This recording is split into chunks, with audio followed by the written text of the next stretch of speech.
जय श्री कृष्ण। आज की इस वीडियो में आप सभी सुनेंगे माघ कृष्ण पक्ष षटतिला एकादशी व्रत की पौराणिक कथा। तो आइए सुनते हैं। एक समय दालभ्य ऋषि ने पुलत्स ऋषि से पूछा कि हे महाराज, पृथ्वी लोक में मनुष्य ब्रह्म हत्या इत्यादि महान पाप करते हैं, पराय धन की चोरी तथा दूसरों की उन्नति देखकर ईर्ष्या करते हैं, साथ ही अनेक प्रकार के व्यसनों में फंसे रहते हैं, फिर भी उनको नरक प्राप्त नहीं होता। इसका क्या कारण है? वे न जाने कौन सा दान पुण्य करते हैं जिससे उनके पाप नष्ट हो जाते हैं। यह सब कृपा पूर्वक आप कहिए। पुलस्त्य मुनि कहने लगे कि हे महाभागा, आपने मुझसे बड़ा अत्यंत गंभीर प्रश्न पूछा। इससे संसार के जीवों का अत्यंत भला होगा।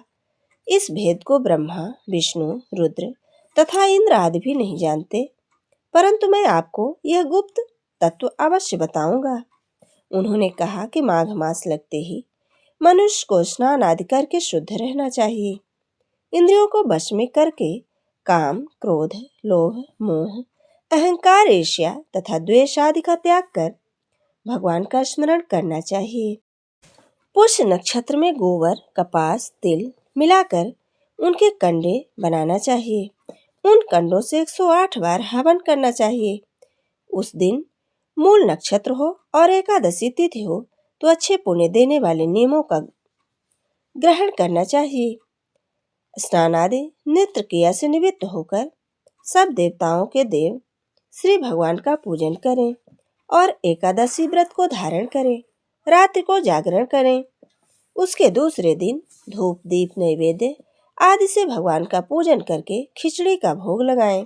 तत्पश्चात पेठा, नारियल, सीताफल व सुपारी का अर्घ देकर स्तुति करनी चाहिए। हे भगवान, आप दीनों को शरण देने वाले हैं। इस संसार सागर में फंसे हुए का उद्धार करने वाले हैं।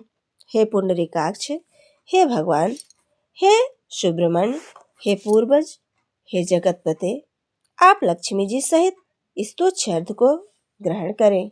इसके पश्चात जल से भरा कुंभ ब्राह्मण को दान करें तथा ब्राह्मण को श्यामा गौ तिल पात्र देना भी उत्तम रहता है। तिल स्नान और भोजन दोनों ही श्रेष्ठ है। इस प्रकार जो मनुष्य जितने तिलों का दान करता है उतने ही 1000 वर्ष तक स्वर्ग में वास करता है।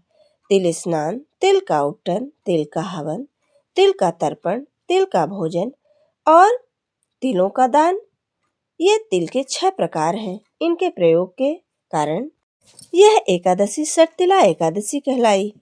इस व्रत के करने से अनेक प्रकार के पाप नष्ट हो जाते हैं। इतना कहकर पुलस्त्य ऋषि कहने लगे कि अब मैं तुमसे एकादशी की कथा कहता हूँ, सो ध्यान पूर्वक सुनो। एक समय नारद जी ने भगवान श्री विष्णु से यही प्रश्न किया और भगवान ने जो षटतिला एकादशी का महात्म्य नारद जी से कहा सो मैं तुमसे कहता हूँ। भगवान ने नारद जी से कहा था कि हे नारद, मैं तुमसे सत्य घटना कहता हूँ, ध्यान पूर्वक सुनो। प्राचीन काल में मृत्युलोक में एक ब्राह्मणी रहती थी। वह सदैव व्रत किया करती थी। एक समय वह 1 मास तक व्रत रही। उससे उसका शरीर अत्यंत दुर्बल हो गया। यद्यपि वह बड़ी बुद्धिमान थी, तथापि उसने कभी देवताओं या ब्राह्मणों के निमित्त अन्न या धन का दान नहीं किया था। इससे मैंने सोचा कि ब्राह्मणी ने व्रत आदि से अपना शरीर शुद्ध कर लिया है, अब इसे विष्णुलोक तो मिल ही जाएगा। परंतु इसने कभी अन्न का दान नहीं किया था, इससे उसकी तृप्ति होना कठिन है। भगवान ने आगे कहा कि ऐसा सोचकर मैं भिखारी के वेश में मृत्युलोक में उस ब्राह्मणी के पास गया और उससे भिक्षा मांगी। वह ब्राह्मणी बोली, महाराज, किस लिए आए हो? मैंने कहा, मुझे भिक्षा चाहिए। इस पर उसने एक मिट्टी का ढेला मेरे भिक्षा पात्र में डाल दिया। मैं उसे लेकर स्वर्ग में लौट आया। कुछ समय बाद ब्राह्मणी भी शरीर का त्याग कर स्वर्ग में आ गई। उस ब्राह्मणी को मिट्टी का दान करने से स्वर्ग में सुंदर महल मिला, परंतु उसने अपने घर को अन्नादि सब सामग्रियों से शून्य पाया। घबरा कर वो मेरे पास आई और कहने लगी कि भगवान, मैंने अनेक व्रत आदि से आपकी पूजा की, परंतु फिर भी मेरा घर अन्न आदि सब वस्तुओं से शून्य है, इसका क्या कारण है?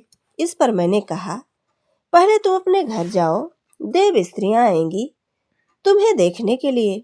पहले उनसे सर्तिला एकादशी का पुण्य और विधि सुन लो, तब द्वार खोलना। ऐसे वचन सुनकर वह अपने घर गई।